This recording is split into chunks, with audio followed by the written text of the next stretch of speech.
அருமை தமிழர்களே, சிவகுமாரின் அன்பான வணக்கங்கள். தமிழில் ஒரு அழகான பொன்மொழி ஒன்று உண்டு. செய்வன திருந்த செய் அப்படின்றாங்க. ஔவையார் தான். இந்த மாதிரி அழகான வாசகங்கள்லாம் அவங்ககிட்டேருந்து தானே வரும். செய்வன திருந்த செய் அப்படின்னா செய்யறத அழகாக செய்யணும். அழகாக செய்யணுன்றது தான் அந்த சொல்லுக்கான பொருளாக இருக்க முடியும். திருந்த, அவங்க பாருங்கள், திருத்தமாக ட்ரெஸ் பண்ணியிருக்கிறாங்க அப்படின்னு சொல்லுவோம் இல்லையா? அது மட்டும் இல்லை, நாம் செய்யறதை பார்த்து அதை தத்தக்கப்பத்தக்கான தப்பாக செய்கிறவங்களும் திருந்தணும். அந்த அர்த்தமும் அதில் இருக்குது. நீங்கள் செய்வது பிறர் திருந்தக்கூடிய வகையில் அதை தவறாக செய்கிறவர்கள் ஒழுங்காக செய்வது என்பது உங்களை பார்த்து கற்றுக்கணும். செய்வன திருந்த செய். நம்ம நாட்டில், தமிழ்நாட்டில் ரசிகமணி டிகேசி அப்படின்னு ஒரு பெரியவர் இருந்தார். டிகே சிதம்பரநாத முதலியார். அவர் மாதிரி எல்லாவற்றையும் பார்த்து பார்த்து பார்த்து ரசித்து ரசித்து கொண்டாடியவர்கள் உண்டா அப்படின்றது ஒரு கேள்விதான். தமிழ் இலக்கியங்களில் குறிப்பாக அப்படி கவிதைகளை ரசிக்கக்கூடியவர். சொல்லப்போனால் எது எல்லாம் அந்த கவிஞன் உண்மையிலேயே எழுதியது, எது எல்லாம் இடைச்செருகள் அப்படின்னு அதை நாடிபிடித்து பார்த்து சொல்லக்கூடிய பெரியவர் அவர்.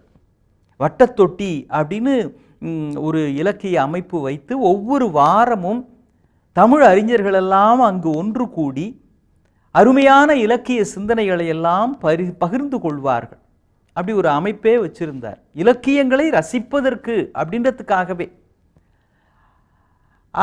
அது மாதிரி ஒரு நாள் முழுவதும் அங்கே சந்திக்கிற பொழுது அவருடைய மனைவியார் விதமாக வருகிறவர்களுக்கெல்லாம் உணவளித்து உபசரித்து எல்லா வகையிலும் மன நிறைவோடும் வயிறு நிறைந்தும் அந்த நிகழ்ச்சியை முடிப்பார்கள்.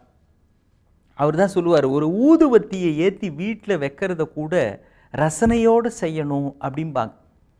நம்மளாம் வத்தின்னு ஒன்று ஏற்றுவோம், அப்புறம் ஏற்றி வீட்டில் ஏதாவது ஒரு இடத்துல சொருகிறோமோ இல்லை. அவர் சொல்கிறார் பாருங்க, ஊதுவத்தியை வீட்டுக்குள்ளே எங்கே வைக்கணும் தெரியுமா? வீட்டுக்குள்ளே எந்த வழியாக காற்று வருதோ அந்த ஜன்னல் பக்கத்தில் சொருகி வைக்கணும் அப்படிம்பார். ஏன், காற்று வரப்போ வீடு முழுக்க காற்று பரவுகிற பொழுது அந்த வத்தி மனமும் பரவும். எவ்வளோ அழகான. சில பேர் வத்தி வைக்க தெரியாமல் அதை கொளுத்தி ஒருத்தர் கொண்டு போய் வீட்டில் பீரோ உள்ளே வச்சுட்டார். ஏன்னா வீட்டில் பீரோ உள்ள துணியெல்லாம் வாசனையாக இருக்கும் அப்படின்னு. அவர் காலத்தில், அப்போ இந்த பாடி ஸ்ப்ரே அதெல்லாம் வராத காலம், கொளுத்தி வச்சுட்டார். திறந்து பார்த்தா உள்ளுக்குள்ளே இருக்கிற புடவையெல்லாம் அந்த வத்தியோடிலிருந்து அந்த தீ கங்கு சின்ன சின்னதாக உழுது புடவையெல்லாம் ஓட்டையாகி போய் அந்த அம்மா வந்து கையா கச்சாம்பூச்சான்னு கத்துது. வத்தி வைக்க தெரியுதா உனக்கு? தத்தி தத்தி, என்ன பிள்ளைய வளர்த்தி அந்த எல்லாம் கட்டிட்டாங்க அப்படின்னு அந்த அம்மா கத்துது. பீரோவில் போய் வத்தியை வச்ச புத்திசாலி அவர். வீட்டுக்குள்ளே காற்று எந்த பக்கம் வருதோ அந்த இடத்துல வைக்கணும் அப்படிம்பார்.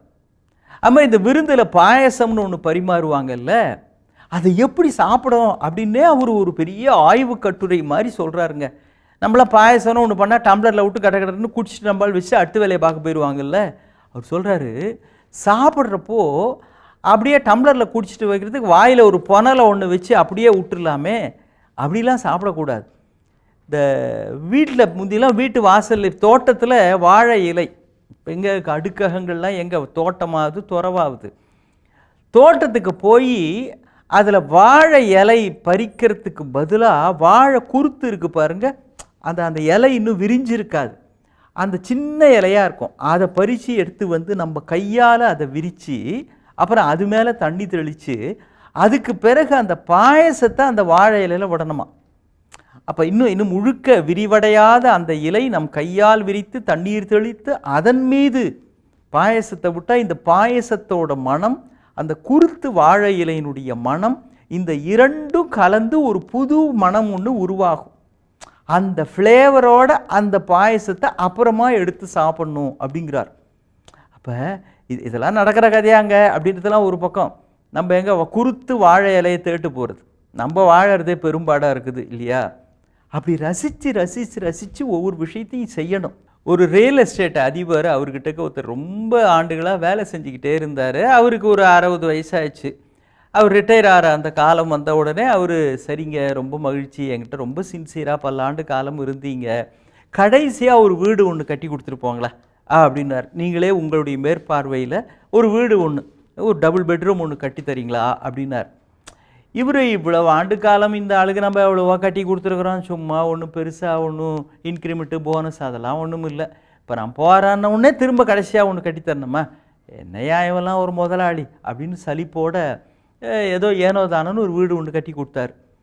அவர் கட்டி முடிச்சுட்டு, சார் தாங்க சார் வீடு எல்லாம் ஓவர் சார், அருமையாக இருக்குது இந்தாங்க அப்படின்னார். அவர் முதலாளி, அப்படியா கட்டிட்டீங்களா, பெயிண்டிங் ஒர்க்கெல்லாம் ஓவரா, இன்டீரியர் டெக்கரேஷன் எல்லாம் ஓவரா, அவர் கேட்க எல்லாம் ஓவர் அப்படின்னு வேண்டாம் விருப்பா சலிப்போட இவர் சொன்னார்.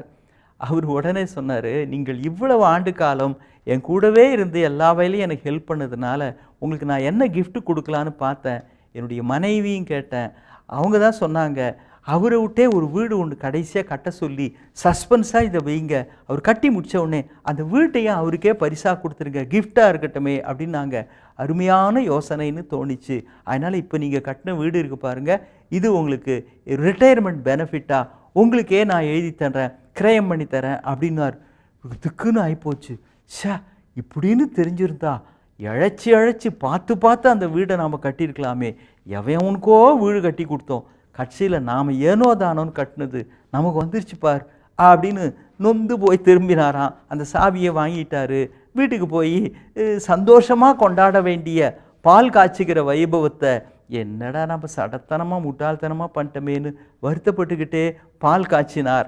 உள்ளமும் பொங்கி கொண்டிருந்தது அப்படின்னு அந்த கதை முடியுது. அப்போ செய்கிற வேலையை ரசித்து இது நமக்காக செய்கின்ற ஒன்றுன்னு அக்கறையோடு அந்த வீட்டை கட்டியிருந்தால் சிறப்பாக அமைவது மாதிரி தான் எந்த காரியம் எப்பொழுது உங்களுக்கே உரித்தானதாக மாறும் என்பது இயற்கைக்குத்தான் தெரியும். ஆனால் செய்வதை ரசித்து செய்தால் அதில்தான் உங்கள் மகிழ்ச்சியும் அடங்கி இருக்கிறது என்கிற உண்மையும் புரியும். இன்னும் சந்திப்போம். வணக்கம்.